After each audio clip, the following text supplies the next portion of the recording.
217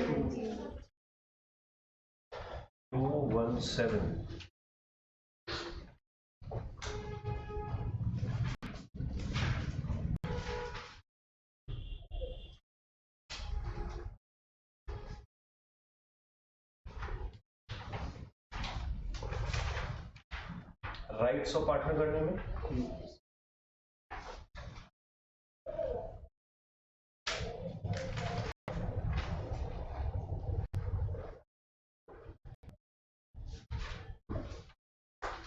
चलिए आइए सर, सारे 217 पे आ जाइए।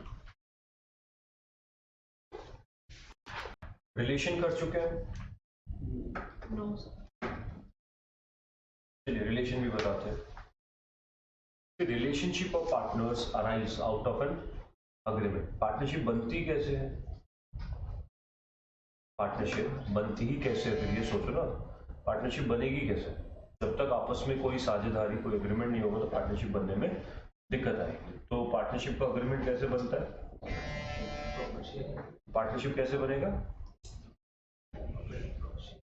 अग्रीमेंट से। तो एक पॉइंट लिखा हुआ फर्स्ट लाइन में, the relationship of partnership arise through an agreement between the parties, and such agreement normally provides for mutual rights and duties and obligation of the partner, where however partnership arise by implications or whenever the article of partnership are silent or when they do not exist, the rights and duties are governed by the act। ये मैं पहले बता चुका हूँ आपको, मैंने एक word बताया था आपको।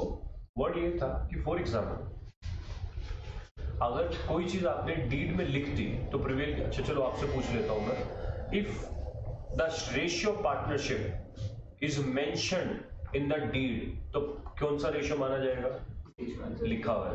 लिखा नहीं तो 1:1। 1:1 कहाँ लिखा है? एक्ट में। तो इसका मतलब आप थ्योरेटिकली क्या कह रहे हो मैं बताता हूँ। थ्योरेटिकली आप मुझे ये कह रहे हो कि sir, if the partnership deed has mentioned any provision, then that provision will prevail. If the partnership deed is silent about any provision, then partnership act will work. Simple Hindi में, अगर किसी चीज के बारे में पार्टनरशिप डीड में आपने लिख दिया तो वो चीज मानी जाएगी, बट अगर आपने पार्टनरशिप डीड में नहीं लिखा किसी चीज के बारे में तो क्या माना जाएगा? फिर इंडियन पार्टनरशिप एक्ट 1932। ठीक है, चलिए अब हम आते हैं अगले टॉपिक पे, हमारे मुद्दे पे, rights of partners. Okay, unless and until this agreed by the partner, the following rules shall apply। तो मैंने जो वर्ड बोला वो आप दिमाग में रखिएगा। लिख दिया तो वो चलेगा, नहीं तो साइलेंट तो एक्ट। ठीक है ना? चलिए देखें क्या लिखा। सबसे पहला point, every partner has to take part in the management. तो बहुत सिंपल सी चीज है, हर एक पार्टनर पूरे मैनेजमेंट पार्टिसिपेट करते हैं। इक्वल पार्टिसिपेशन उनको मैनेजमेंट के अंदर मिलता है। दूसरा वर्ड क्या है? एवरी पार्टनर वेदर एक्टिव और dormant has a right to access all records. Dormant हो चाहे कोई से भी टाइप का पार्टनर हो, वो उनकी कॉपी ले सकता है, मतलब बुक्स ऑफ अकाउंट्स चेक कर सकता है। तीसरा, every partner is entitled to share profits equally unless anything else is mentioned. तो आपने अभी क्या बोला था मुझे? लिखा तो वो चलेगा, नहीं लिखा तो 1:1 कह रहे थे ना। 1:1 इज व्हाट? इक्वल। ठीक है, चलिए इसमें कुछ चीजें इंपॉर्टेंट है। अच्छा, 12th तक थोड़ा सा ना अलग पढ़ा आपने। आप उसको ड्राइंग पे इंटरेस्ट लेते भी थे, कैपिटल पे इंटरेस्ट देते भी थे, पक्का कि हाँ होना है। तो अच्छा मेरे को रेट बता सकते हो कैपिटल के इंटरेस्ट की रेट? 6%। ड्राइंग की? All this is not mentioned in Indian partnership. If the drawing की rate of interest 6, 5, 12 6% is on loan. Loan पे 6 आपके हिसाब से? चलो ठीक है, लोन पे ठीक है 6 है। कैपिटल पे कितना है? एक सेकंड, एक करते। कैपिटल पे साइलेंट है और नहीं है तो मैक्सिमम कितना हो सकता है? कोई भी रेट चला सकता है हम कैपिटल पे? मिलेगा ही नहीं अगर मेंशन नहीं है। हाँ तो मेंशन करते हैं ना, कितना कर सकते हैं मेंशन? Any rate, 10, 20, 30, 40, 50। हाँ, what is the maximum rate of capital interest? No, वो बता रहा है 6, 12, 5 क्या है, ज्यादा नहीं बढ़ते, 5, 6, 12 और 10, चार ही option. 12 maximum rate on capital is 12, maximum rate on drawing is 6 कह रहे हो, maximum rate on loan is 6%. चलो अभी पढ़ते हैं, ठीक है, ये निकालना जरूरी था पहले, अब हम नया भरते हैं। ठीक है ना, मैनेजमेंट में आपका कॉन्सेप्ट है, अगर किसी आपके बुक में कॉन्सेप्ट है मैनेजमेंट सब्जेक्ट में, that if you want to train anyone, first of all whatever is there in his brain you should, पढ़ा नहीं है, यू शुड Communication. सबसे पहले क्या करना है कम्युनिकेशन में, सबसे पहले उसको अनफ्रीज करो, क्योंकि उसको जो जमा हुआ है उसको पहले अनफ्रीज करो, उसको हटाओ, फिर नया डालो, फिर उसको फ्रीज करो। तो ये प्रोसेस होना चाहिए आपका। तो क्या लिखा, partner who is contributed more than the share of the capital for the purpose of business is entitled to have interest at the rate agreed upon. तो मतलब क्या होगी, लोन कहते हैं सर, कैपिटल से ज्यादा जो पैसा, if the partner is contributed more than capital, can I call that word as a loan? लिख लेते हैं ना उसके आगे, इट मीन्स कहना क्या चाह रहा है, लोन।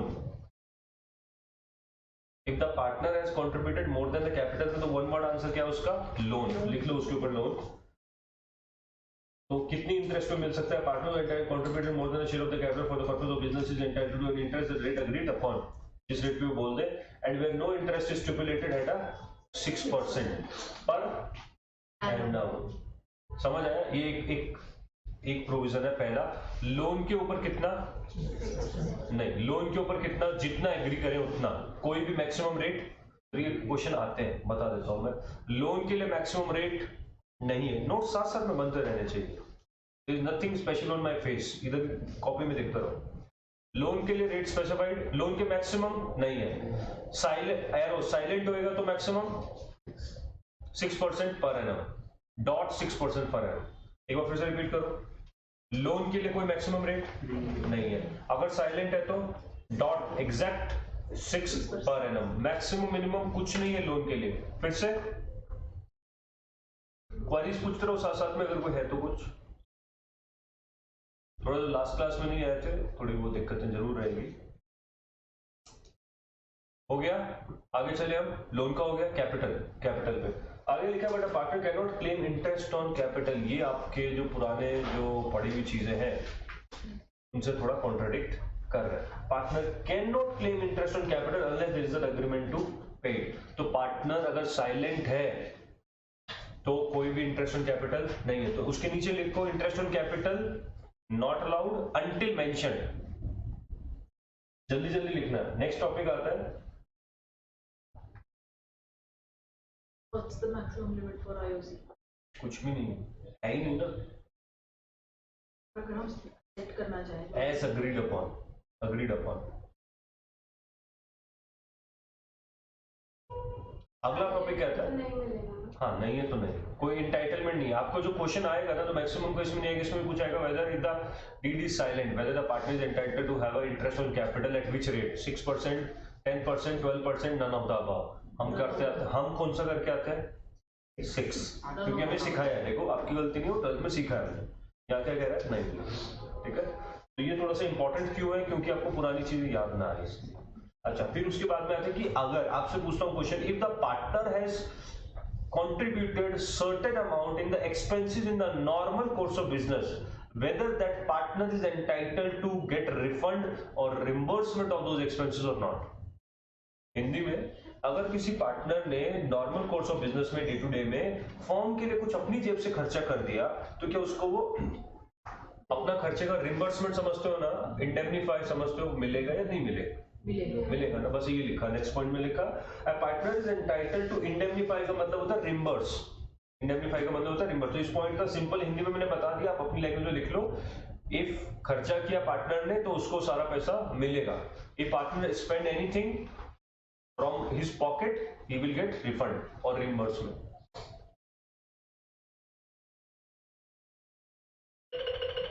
ठीक है,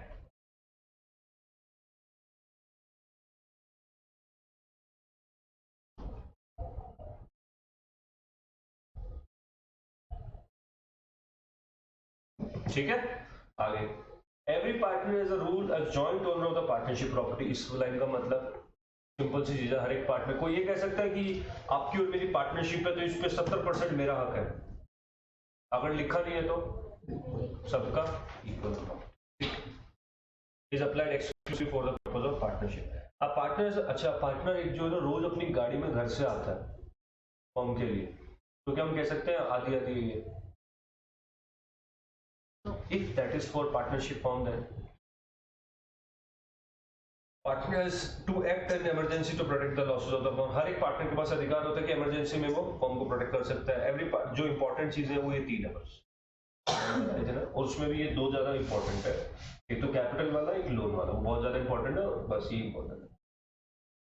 इमरजेंसी में वो ले सकता है, every partner intend to prevent the introduction of the new partner into the firm without a consent. तो आपसे सवाल जल्दी से, एडमिशन हो सकता है, एडमिशन के लिए सबकी कंसेंट चाहिए, मेजोरिटी की, ऑल और major, admission is equals to majority consent, admission arrow majority, admission arrow consent arrow all,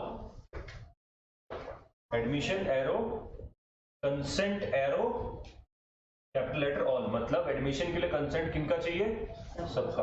every partner has a right to retire by giving notice where the partnership is will, पहले ही बता चुका हूं मैं आपको, partnership में bill में बताया था कैसे कैसे जा सकते हो बाहर, नोटिस देके, और नोटिस की सारी कहानी मैंने समझाई हुई है, डेट वेट कब से आएगी सारी आपकी। Every partner has a right to continue the partnership not to expel, मतलब अगर लिखा नहीं, एक्सपेल वर्ड का मतलब क्या होता है, एक्सपेल वर्ड का मतलब क्या होता है, जबरदस्त बिना आपकी विश के फॉर्म से आपको निकाल देना। अगर आपने डीड में पढ़ा था, ये लास्ट पॉइंट डीड में आपका, डीड में जब आप पढ़ोगे तो लास्ट पॉइंट है, क्या समझा था मैंने कि अगर लिख दिया तो वो चलेगा, नहीं लिखा तो if the partnership deed is silent can you expel any partner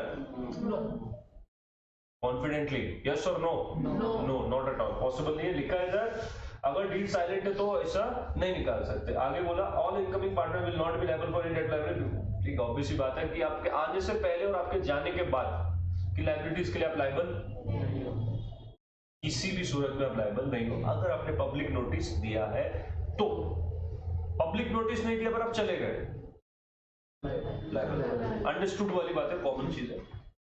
अच्छा, can you carry the competitive business of partnership? बिल्कुल कर सकते हो सर आप, बट हमें 12th में तो बताया क्या था, 12th में आपको ना डीड नहीं बताई, 12th में ऊपर के पॉइंट बताए, अभी मैं बताता हूं। If partnership deed is silent, आपने एक चीज पढ़ी थी उसमें कि उसको उसके साथ अग्रीमेंट हुआ था कि वो बाहर जाने के टाइम पे कोई नया बिजनेस नहीं करेगा।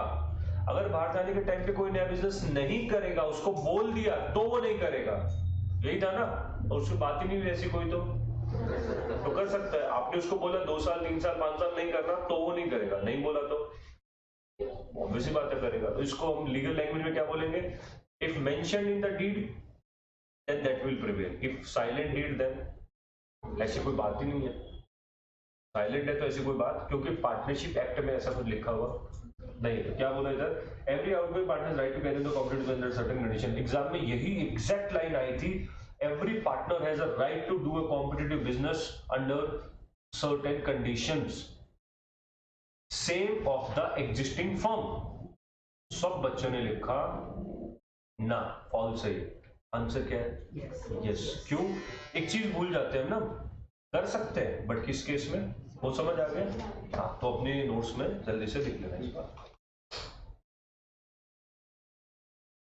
नहीं बताया कुछ, साइलेंट है तो साइलेंट है तो इसका मतलब डीड में नहीं लिखा, आपको क्वेश्चन हमेशा बताएगा कि डीड में लिखा है, नहीं लिखा तो वो क्या कहना चाह रहा है, एक्ट की बात कर।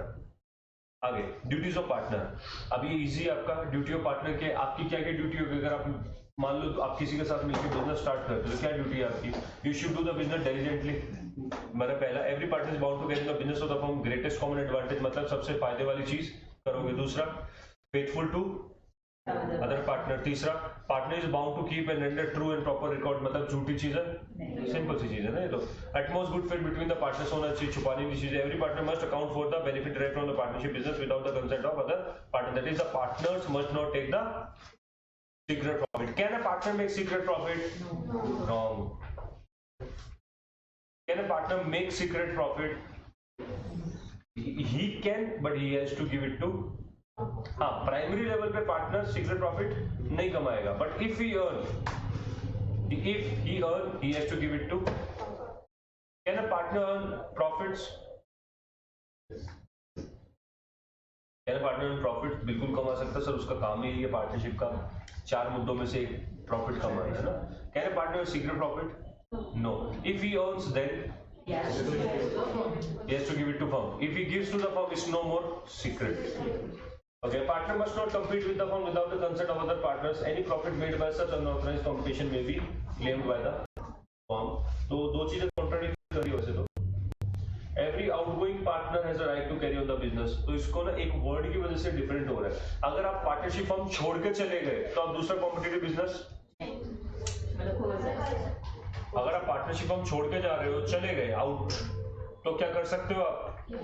हाँ, आप एग्जिस्टिंग फर्म के अंदर तो कॉम्पिटिटिव बिजनेस कर सकते हो आप. लिखा नहीं है, साइलेंट है, साइलेंट है.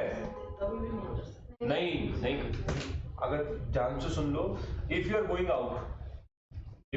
आउट आप कॉम्पिटिटिव बिजनेस कर सकते हो. अगर आपको मना कर दिया था डीड में तो बात खत्म. आप एग्जिस्टिंग फर्म में हो, ठीक है, और साइलेंट है, कुछ मना नहीं किया आपको, आप कॉम्पिटिटिव बिजनेस नहीं कर सकते. अगर आप जब तक इस फर्म में पार्टनर हो, आप कॉम्पिटिटिव बिजनेस नहीं कर सकते हो. बात आई समझ? एक बार I can repeat once more अगर नहीं आया समझ. आगे समझ पॉइंट. ऑनगोइंग पार्टनरशिप में नहीं कर सकते. चलिए आगे. Every partner must pay for accounts of the partnership business without the consent of other partner. मतलब वही secret profit. A partner must not compete with the consent of other partners. हो गया. Every partner is bound to attend diligently the business of the firm. मतलब एक तरीके से करेगा वो, ऑनेस्टली करेगा. एंड क्या उसको पार्टनर को रेम्यूनरेशन मिल सकती है? मिलेगी. सैलरी तो मिलेगी ना सर, ठीक है. हाँ, कैन ही टेक, क्या वो ले सकता कानूनन? हाँ, इफ मेंशन तो मतलब can you mention in the deed, you can, remuneration मिल सकती है. In the absence of agreement to contrary every partner is bound to share losses. ये हम पहले कर चुके हैं. साइलेंट होएगा तो इक्वल आएगा. Every partner must hold use of property exclusive of the firm. मतलब पार्टनर फर्म की गाड़ी है और आप बच्चों को स्कूल से लाने के लिए यूज कर रहे हो, अलाउड. एक्सक्लूसिव वर्ड का मतलब क्या हुआ? 100% किसके लिए यूज हो? 1% भी आप अपने पर्सनल पर्पज के लिए यूज नहीं. Every party is bound to identify the firm losses. आपकी वजह से फर्म में कोई लॉस हो गए, फ्रॉड की वजह से हुए, नॉर्मल कोर्स ऑफ बिजनेस में नहीं हुए. अच्छा, आप बिजनेस कर रहे थे, कोई माल खरीदा, आपने घाटा हो गया, उसमें क्या करना?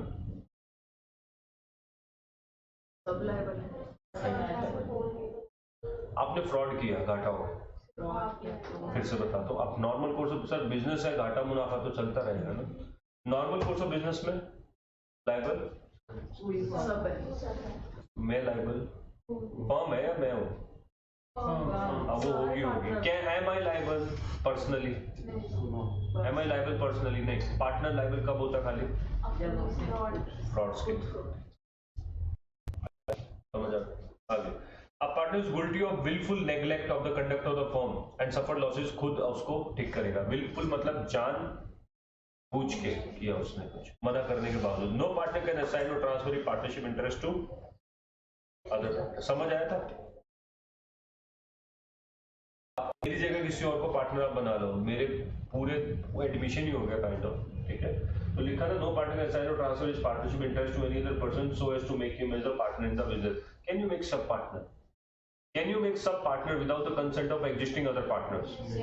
हाँ, सब पार्टनर बना रहे हो, सब पार्टनर का पार्टनरशिप में कोई लेना देना? क्या आप अपना शेयर जो आपका 10% है फर्म में, उसको 5% किसी और को देके उसको पार्टनर बना दोगे ना? क्वेश्चन आ गए मेरे समझ? क्या आप नया पार्टनर ऐड कर सकते हो बिना सबकी कंसेंट के?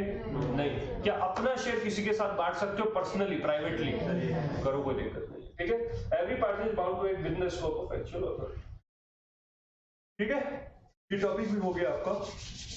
ये मैं करवा चुका हूं आपको. एक केस बताया था मैंने, मालीराम चौधरी वर्सेस जगन्नाथ का, पहली क्लास के अंदर. Weather a partner is agent और not? Yes. Maliram Chaudhary, Jagannath, Orissa, 19.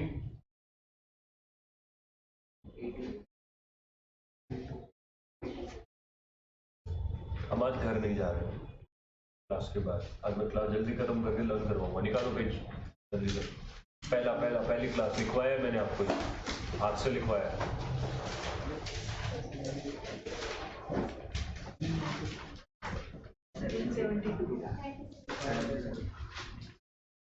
Case क्या था?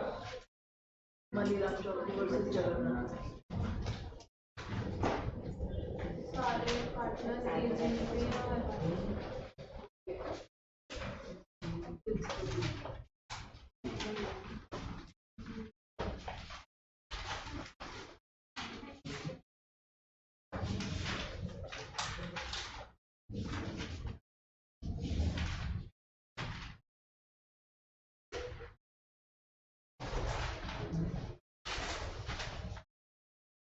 बताइए सर।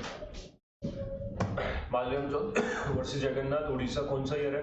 1972। ठीक है, तो उसमें क्या बोला था? एवरी पार्टनर इज अ, तो ये बात मैंने आपको बताई थी। आप इसके ऊपर कर सकते हो, फर्स्ट क्लास के अंदर हमने केस का नाम लिख सकते हो वहां पर। The partner so acting as no authority to act for the firm in that matter. इधर तक बोला गया था, act of the every partner who does any act for the carrying on the usually of the business of kind carried on the by the firm, bind the firm and his partner, मतलब सबको bind कर देगा। अगर आप authority के अंदर काम करोगे तो, गिवन अथॉरिटी के विदिन आपने काम किया तो, अगर आपने आउटसाइड अथॉरिटी काम कर दिया तो दूसरे पार्टनर लायबल नहीं है। The person with whom he is dealing knows that he is no authority and does not know the believe to be partner. ठीक है, ये हो चुका आपका, इसका ऊपर पूरे लिख दो, मैंने फर्स्ट क्लास में कराया। फिर आता है पार्टनर की अथॉरिटी क्या होती है। ये थोड़ी सी समझने वाली चीज है, मतलब ध्यान से समझो।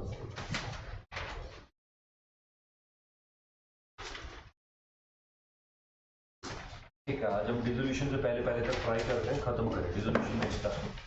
अथॉरिटी ऑफ पार्टनर, थोड़ा जल्दी ध्यान से समझो। अथॉरिटी ऑफ पार्टनर क्या होता है? अथॉरिटी का मतलब होता है आपका अधिकार। व्हाट इज योर राइट, अधिकार क्या आपका है ना। अथॉरिटी मतलब आपका अधिकार। चलो सवाल आता है, एक्सप्रेस अथॉरिटी, इम्प्लाइड अथॉरिटी का मतलब क्या होता है? When I use the word, ध्यान से, when I use the word express authority, तो जो मैं आपको बातें बोल के बताता हूं, मैं कहता हूं इम्प्लाइड अथॉरिटी, तो वो क्या होती है? जो बिना बातें बोली हुई नहीं होती। जैसे when you join the classes, आपने जब क्लास ज्वाइन किया तो आपने मुझे पूछा कि सर क्लास कब होगी, सर मेरे को बुक मिलेगी कि नहीं मिलेगी, है ना। आपने पूछा कि सर और क्या क्या चीजें, मुझे फैसिलिटीज क्या मिलेगी, कोर्स कब तक खत्म होगा, आपने सब कुछ पूछा। ठीक है, ये क्या था? मैंने आपको जो बताई वो चीजें क्या थी? एक्सप्रेस थी। जो आपके अधिकार थे वो क्या है? एक्सप्रेस। क्या आपने ये पूछा कि सर मेरे को चेयर पे बैठने को मिलेगा या मेरे को नीचे बैठना है? समझने के लिए समझो एक बार। आपने नहीं पूछा क्योंकि वो क्या आपकी इम्प्लाइड है। सर ऑब्वियस वर्ड, इम्प्लाइड की जगह क्या वर्ड यूज कर सकते हैं? ऑब्वियस। सर लाइट ऑन करोगे कि नहीं, वो क्या है? ऑब्वियस है सर, है ना। समझ आ गया? सर रेगुलर छुट्टियां होगी कि नहीं, आप ये पूछते हो टेस्ट होंगे कि नहीं, ये तो नहीं पूछता कोई कि छुट्टियां कितनी करोगे, नहीं ना। तो ये सर ऑब्वियस है, अगर आप नहीं बोल रहे हो इसका मतलब कंटिन्यू रहेगा ये चीज। तो जो चीजें ऑब्वियस होती है उसको क्या बोलते हैं? इम्प्लाइड। जो चीजें ऑब्वियस नहीं है उसको क्या? एक्सप्रेस। ऑब्वियस नहीं है मतलब रादर हम लिख देते हैं, बेटर रहता है, कंफ्यूजन ना हो। तो अगर मैं कहता हूँ एक्सप्रेस अथॉरिटी, तो पार्टनर की एक्सप्रेस अथॉरिटी किस चीज में होनी चाहिए? उसको डिपार्टमेंट डिवाइड कर दो, उसकी वर्क प्रोफाइल उसे बता दो, उसकी साइनिंग कैपेसिटी कितनी है, डीलिंग क्या है उसकी, वो सारी क्या? एक्सप्रेस। तो हम आगे डिटेल में पढ़ते हैं, पहले इसको देखते हैं। Authority set to be express when it is given by words और स्पोकन और रिटन। इम्प्लाइड क्या होती है? When it is not spoken और रिटन।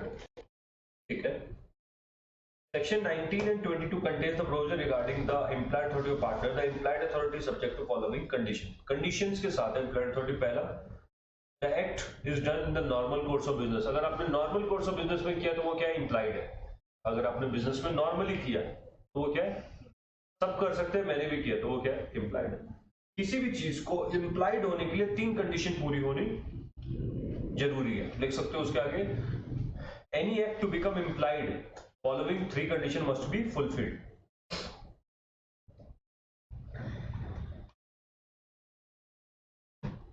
सेक्शन भी आप ना बिल्कुल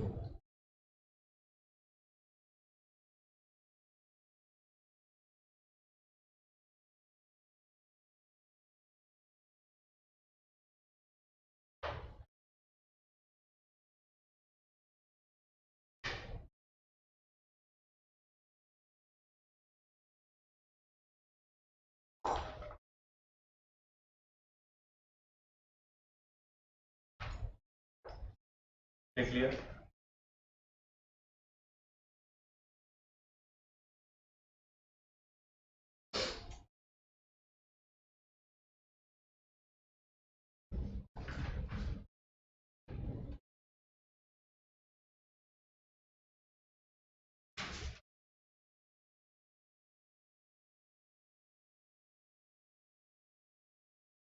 चले आगे।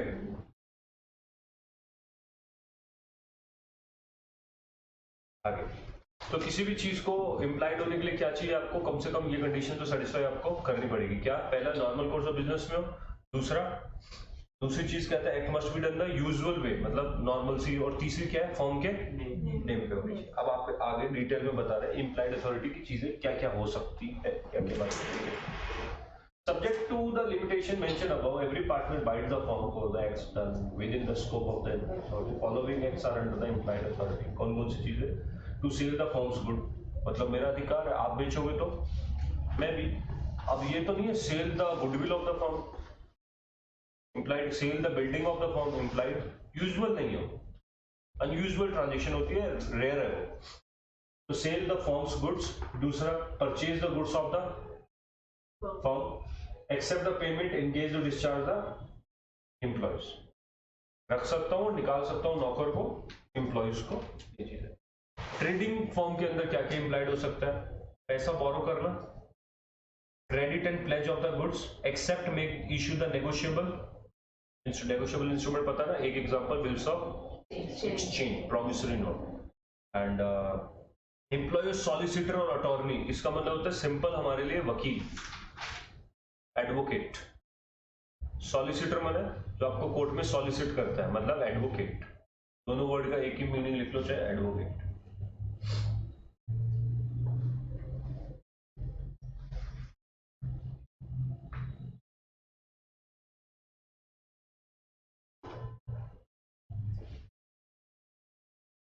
In the case mentioned, what does 6 more PC 152? The case mentioned, Bank of Australasia versus Benedict, what does 6 more P.C mean? ये ना पहला चैप्टर आपका इंट्रोडक्शन टू लॉ आएगा, उसमें हम डिटेल में, अब निकाल लो इंट्रोडक्शन टू लॉ, 6 चैप्टर आपका आगे लो, उसमें एक फोटो बनी हुई है, मैं वहां पर आपको डिटेल में चीज उधर करेंगे। इनिशियल 6 चैप्टर में पूरी ये चीज डिफाइन की हुई है, उधर कर लेंगे। कर लो, 1-2 पेज टर्न आपको मिल जाएगा। चलो आगे वाला टॉपिक देखो, और जो आगे फोटो बनी हुई मिलेगी आपको 6 चैप्टर में। हाँ ये ठीक है, इसमें सब कुछ एरो के साथ डिफाइन है, आपको उधर करना। ओके आगे, act beyond the implied authority. Implied authority के अगेंस्ट क्या हो सकता है? What could be implied authority के आगे जाने वाली चीजें क्या हो सकती है? देखो कुछ चीजें जो इम्प्लाइड के अंदर नहीं आती, कौन सी? आप कहते हो कि कोई फॉर्म का डिस्प्यूट चल रहा है, मैं सेटल कर देता हूं, मैं चुपचाप अकेला जाके क्या करके आ गया, पैसे दो, बात खत्म करो, ठीक है, मैं अकेला ये चीज नहीं कर सकता। सबका डिस्प्यूट है तो फॉर्म का डिस्प्यूट सब जाएंगे। दूसरा, बैंक अकाउंट अपने नाम पे खुलवा लेना नहीं है। कॉम्प्रोमाइज और रिलिंक्विशन क्लेम, कोई क्लेम आने वाला है उसको हम कहते हैं छोड़ो, मैं कहता हूँ छोड़ दो, और मैं अकेला ही उसको छोड़ के आगे नहीं कर सकता। रिलिंग्विश मतलब होता है वेव ऑफ, छोड़ देना। विड्रॉ सूट, कोई कोर्ट में केस चल रहा है, उसको मैंने इंडिविजुअली जाके विड्रॉ कर लिया। Admit any liability in the suit और प्रोसीडिंग अगेंस्ट द फर्म, या फिर उल्टा काम कर देते हैं, कोई लायबिलिटी थी कोर्ट के अंदर हमारी, जो केस चल रहा था, और मैं उसको जाके बोल के आ गया ठीक है हम एक्सेप्ट करते हैं, मैं ये चीज नहीं कर सकता। अक्वायर इमूवेबल प्रॉपर्टी, फर्म के नाम पे इमूवेबल प्रॉपर्टी का सौदा करके आ जाना, आप अकेले अनयूजुअल ट्रांजेक्शन है, नहीं कर सकते। आगे, transfer immovable property belonging to firm, firm की प्रॉपर्टी को बेच देना, नहीं कर सकते। एंट्री इनटू अ पार्टनरशिप, किसी और के साथ पार्टनरशिप कर लेना बिना किसी के उछल, आप पार्टनरशिप नहीं कर सकते। आगे, what is the extent of partners liability, ये ध्यान से पढ़ना है, इसमें कुछ लॉ के 1-2 प्रोविजंस है, ध्यान से समझेंगे इस वर्ड को। लिखा क्या है, इसको थोड़ा डिकोड ध्यान से करना पड़ेगा, थोड़ा सा एक ट्रिक है इसमें, कुछ घूमी हुई चीज। It is however open to the partners by the means of express contract. It is however open to the partners by means of an express contract. It is however open to the partner by means of express contract, मतलब express contract के द्वारा से आप क्या कर सकते हो, to extend the limit, extend बढ़ाना, और लिमिट मतलब कम करना, इस चीज को implied authority. But third parties will be bound by such limitations only when they have notice of this. अब ध्यान से समझो इसमें लिखा क्या है, फर्स्ट लाइन थोड़ी सी ट्रिकी है। ये लिखा है फॉर्म अगर चाहे तो जो इम्प्लाइड अथॉरिटी ऊपर लिखी थी अभी आपने, उसको बढ़ा सकता है और कम कर सकता है, बट वो सब क्या होगा, रिटर्न में। तो मतलब क्या होगा, बहुत ही सिंपल है। अगर पार्टनरशिप डीड में आपने इम्प्लाइड अथॉरिटी के बारे में कुछ लिख दिया तो क्या प्रिवेल होगा, डीड। पार्टनरशिप डीड में लिखा तो डीड, और नहीं लिखा तो यही तो लिखा है इधर। क्या लिखा है इधर कि अगर आपने लिख के इम्प्लाइड अथॉरिटी को बढ़ा दिया या घटा दिया तो कर सकते हो आप, अलाउड है, आपके पास अधिकार है। अगर आपने इम्प्लॉयड अथॉरिटी को बढ़ा दिया तो डोंट यू थिंक आपने रिटर्न अथॉरिटी दे दी उसे, कहां पर लिख के दे रहे हो आप इसे, डीड में। तो सिंपल हमारा वही चीज टॉपिक आ गया ना, आज का जो टॉपिक था हमारा क्या था कि डीड में लिख के आप हर चीज को प्रिवेल डीड करेगी, और नहीं है तो फिर all the partners are liable jointly and severally. मैं लास्ट क्लास में आपको बता चुका हूँ जॉइंटली सेवरली का क्या मतलब होता है। मैं चाहूं तो 10 लाख रुपए इन 4 जनों को उधार देके एक से भी ले सकता हूं और चारों से भी ले सकता हूं और किसी 2 से भी ले सकता हूं, मेरी इच्छा है। बट बाकी मैंने अगर इन चारों की जगह पर एक आदमी से 10 लाख ले लिया तो वो आदमी बाकियों का 2.5 लाख ड्यू था, वो उनसे 2.5 लाख और 2.5 लाख के लिए सिविल सूट फाइल उन पे कर सकते हैं। वो इनकी इंटरनल चीज है पार्टनरशिप में, मेरे को वो कॉन्ट्रैक्ट एक्ट में जाएंगे। इम्प्लाइड कॉन्ट्रैक्ट बन गया उनका आपस में कि मैंने आपके लिए पैसा दे दिया, मेरा और आपका जॉइंटली और सेवरली का चलेगा, ठीक है। तो all the partner liable jointly and severally for all act of the omission binding of the firm including the liabilities arising from the contract as well as टॉट। टॉट का मतलब होता है रॉन्गफुल एक्ट, सिविल रॉन्ग। टॉट का मतलब मान लो किसी को थप्पड़ मार दिया, टॉट में एग्जांपल्स क्या लिखे हुए हैं, वाटर बलून्स मार देना किसी को, सिविल केस हो सकता है वाटर बलून मारना, चेयर से गिरा देना किसी को, स्पिटिंग ऑन मैन्स फेस, धक्का दे देना, मुक्का मार देना, थप्पड़ मार देना, स्टिक से मार देना, ये सब क्या टॉट है। बहुत बड़ा नहीं कर रहे हो बट टॉट है। कोई सिविल फ्रॉड कर दिया छोटा मोटा, सब टॉट है। So all partner liable to third party jointly and severally, including firm's liability arising from the contract as well as tort। तो मतलब क्या है, अगर फर्म ने कोई फ्रॉड किया, टॉट का मतलब तो रॉन्गफुल एक्ट मतलब, तो फर्म ने फ्रॉड किया तो क्या सारे पार्टनर लायबल होंगे, या जो पार्टनर करके आ रहा है वो? फ्रॉड किसने किया, अगर पार्टनर ने किया तो बहुत छोटी सी वर्ड में लिखा हुआ है बट मीनिंग देखो, all partners are liable including liabilities arising from contract, ये तो ठीक है, सारे पार्टनर कॉन्ट्रैक्ट के लायबल होंगे, एज वेल एज टॉट। मतलब फ्रॉड ऑफ फर्म के लिए, fraud of firm arrow all partners liable, fraud of individual partner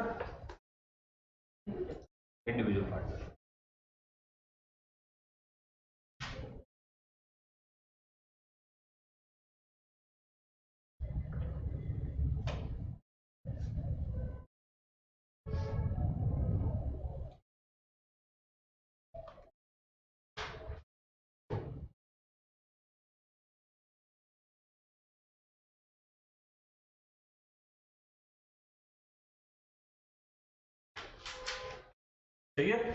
आगे वही लिखा हुआ है कि अगर पार्टनर ने पर्सनली किया तो लायबल कौन है,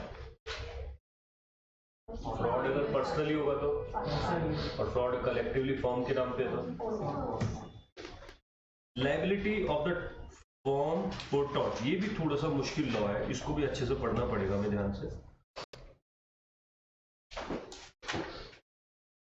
बस लास्ट के थोड़े टॉपिक है, थोड़ा सा बढ़ाते हैं क्लास को। Liability for the liability of the firm for tort. Every partner is liable for the negligence and fraud of other partners in the course of management of business। तो यही अभी आपने सुना था मेरे से किसी पार्टनर ने गलती कर दी बट फर्म के नाम पे हुई है गलती, तो लायबल कौन है? फिर से every partner is liable for the negligence and fraud of the other partners in the course of management, मतलब नॉर्मल काम कर रहे। A partner binds the firm if he acts as an agent for it. पता है ये बात? The firm is similarly liable where the partner committed tort with the authority of his co-partner. मतलब समझ आया? अगर पार्टनर फ्रॉड करके आता है अथॉरिटी के साथ, तो क्या फर्म लायबल है? समझ आया? फिर से अकेला जाके करके आया, अथॉरिटी दी है, मैं आपको बोलता हूँ जाओ मार के आओ, मैं आपको बोलता हूँ जाओ झूठे बिल बनाओ, झूठे चेक बनाओ, तो मैं जा आप रहे हो बट किसकी कंसेंट से जा रहे हो आप? ऐसा थोड़ी तो सब मिलके जाएंगे, जा तो हो रहा है ना। तो अगर आप एक पार्टनर करके आ रहा है but with the consent of all partner, who will be liable and all. तो मैं आपको अथॉरिटी देता हूं कि आप उल्टे काम करो, फॉर्म अथॉरिटी दे रही उल्टे काम करो, तो लायबल कौन है? लायबल, ठीक है। Your partner acting within the scope of apparent authority received the property of the third person and misapplied it for the firm in the course of his business and receive the property of the third person, and while it is firm's custody, a partner misapplied it. In each case, firm is liable to make the good loss. मतलब partner ने एक property ली, मिसअप्लाई मतलब गलत use किया उसका, but firm के लिए use किया गलत, लायबल कौन है? क्रक्स क्या है पूरे का? सार क्या है? फ्रॉड हुआ, इंडिविजुअल कैपेसिटी में हुआ, कलेक्टिव हुआ, अथॉरिटी के साथ हुआ, फॉर्म ने किया, प्रॉपर्टी लेके मिसयूज किया फॉर्म के लिए, प्रॉपर्टी ली फॉर्म के नाम पे, मैंने मिसयूज किया अपने लिए, प्रॉपर्टी ली फॉर्म के नाम पे और फॉर्म के लिए मिसयूज, प्रॉपर्टी ली अपने नाम पे और मिसयूज फॉर्म ने किया, इंडिविजुअल, यूज किसका है? ऐसे मैं भी हो जाऊंगा इसमें तो, बट डायरेक्ट पहला फॉर्म आएगा। चले आगे, हो गया ना? All type of question are covered now under this. Next आते हैं, कोई ऐसा फ्रॉड है जो एक पार्टनर ने किया और फर्म को नहीं पता, लेकिन वो फर्म, कौन सा फ्रॉड है वो? मतलब ऐसे कुछ मैनेजमेंट से रिलेटेड या ऐसे कुछ। मैंने सारा कैटर कर दिया आपको, कोई भी इसमें सवाल बचा नहीं है। अगर आपने एक फ्रॉड किया और हम सबको नहीं पता, इसको कलेक्टिव बोलोगे, फर्म का बोलोगे, इंडिविजुअल बोलोगे? इंडिविजुअल फ्रॉड के लिए लायबल। और कोई सवाल? आप कोई भी परमुटेशन कॉम्बिनेशन बना लो, कैटर हो गया। कोई क्वेश्चन है? हाँ,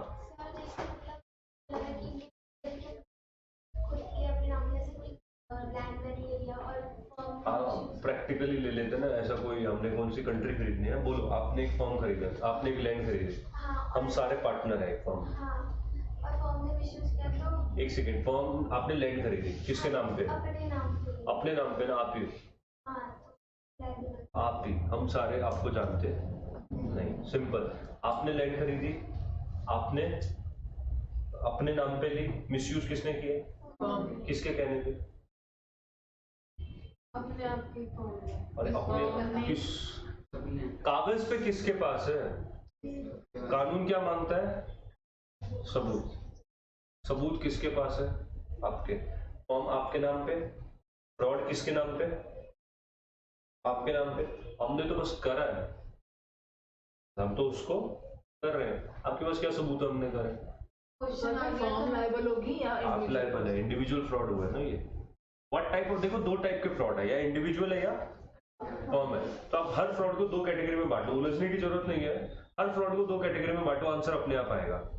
तो प्रॉपर्टी इनके नाम पे, फ्रॉड इन्होंने करा, फ्रॉड फर्म ने करा, ऐसे कैसे वो कैसे सकता है? प्रॉपर्टी का इसको नहीं पता और फर्म ने कर दिया। अच्छा, और इनकी लैंड पर्सनल थी, पर्सनल, आपकी पर्सनल लैंड है, वो एकदम अच्छी, गुड, स्वच्छ। और मतलब किसी ने, मतलब फर्म ने मुझसे ले लिया ऐसा और उन्होंने फिर फ्रॉड कर दिया। तो फ्रॉड फॉर्म ने किया है ना? हाँ, सवाल क्या थे मेरे? दो कैटेगरी में बांटो, फ्रॉड किसने किया? तो लायबल कौन? लेकिन नाम इसके मतलब इस कोई ना किसी किसी के तो नाम पे होगा ना। आपने मेरा मोबाइल चोरी किया मान लो एग्जांपल, तो फ्रॉड किसने किया? आपने। किसके नाम पे हो? मेरे। तो ये क्लेम करेंगे फर्म से किसके साथ हुआ और किसने किया, बस इतना सा जवाब दो, आंसर अपने आप आएगा। किसके साथ हुआ और किसने किया, बस दो ही चीज है। आप कोई भी क्वेश्चन पूछो बस, यू कैन आस्क, जवाब आ जाएगा। अगर पेपर में यही आया और उसमें लिखा हुआ कि सवाल बताओ मुझे क्या है? कि एक पार्टनर है मान लो आप हो। हाँ, एक मैं हूँ और अब मेरी एक प्रॉपर्टी है और मैंने आपको फर्म को दे दी यूज करने के लिए, मुझे नहीं पता फर्म ने कुछ फ्रॉड कर दिया। फ्रॉड किसने किया? हाँ। किसके साथ किया? लेकिन मेरे जवाब आ गया। फ्रॉड किसने किया? लायबल कौन है? किसको? आगे बोलो कोई क्वेश्चन इसमें, आगे कुछ तो और। फिर अगर पेपर में लिखा है कि वो मेरे नाम पर है और तो मतलब कुछ भी हो मेरे नाम पर हो लेकिन फर्म ने करा तो फर्म ही लायबल है। सर्टेनली। आप कुछ सोचो, अगर मैं बोलूं कि फ्रॉड फर्म ने किया और लायबल आप हो, लेकिन Justified। अगर प्रैक्टिकल लाइफ में देखें तो फर्म बोल सकते हैं ना कि नाम तेरे है, मुझे पता, मैंने तुझे पता। देखो प्रैक्टिकल लेवल पहली बार फर्म बोलते नहीं, समझो। अब आप कहते हो कि फ्रॉड किसने करा? फर्म ने, तो इसका मतलब कलेक्टिव पार्टनर्स ने करा। फ्रॉड हुआ, सबूत है, नहीं अगर तो फिर फ्रॉड हुआ ही नहीं। देखो you have to take a stand, एक साइड में आपको आना पड़ेगा, फ्रॉड हुआ कि नहीं, किसने किया। लेकिन ये सबूत नहीं है ना कि उसने किया, मतलब जिसकी बिल्डिंग थी उसने किया या कलेक्टिव। फ्रॉड तभी होगा अगर आपके सबूत है। सबूत के बिना कोई चीज कानून में नहीं। तो जस्ट एविडेंस है आपके पास कि फ्रॉड हुआ है, तो मेरा अगला सवाल है किसने किया।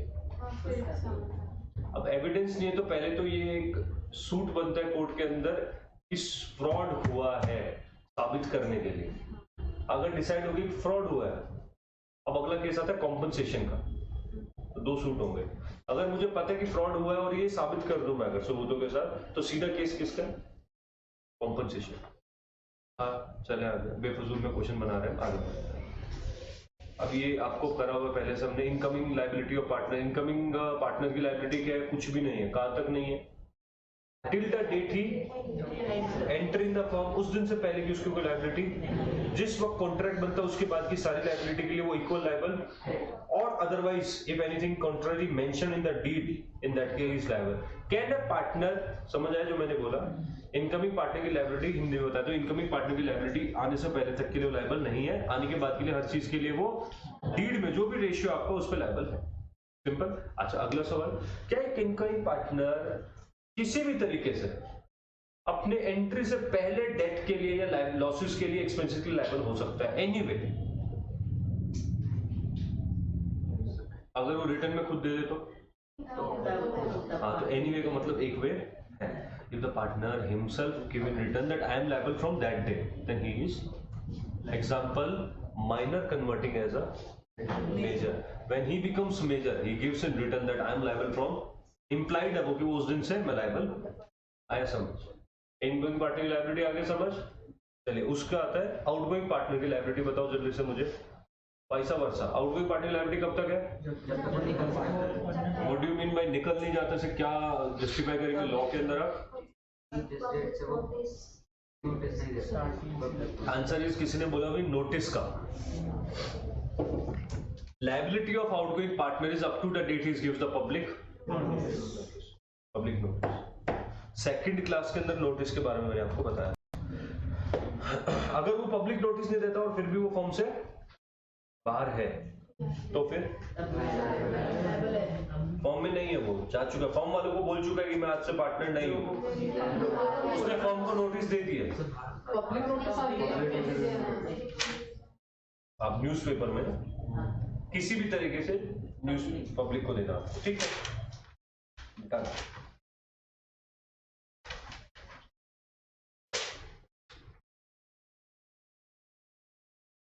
चलो, that's it for the day. Thank you.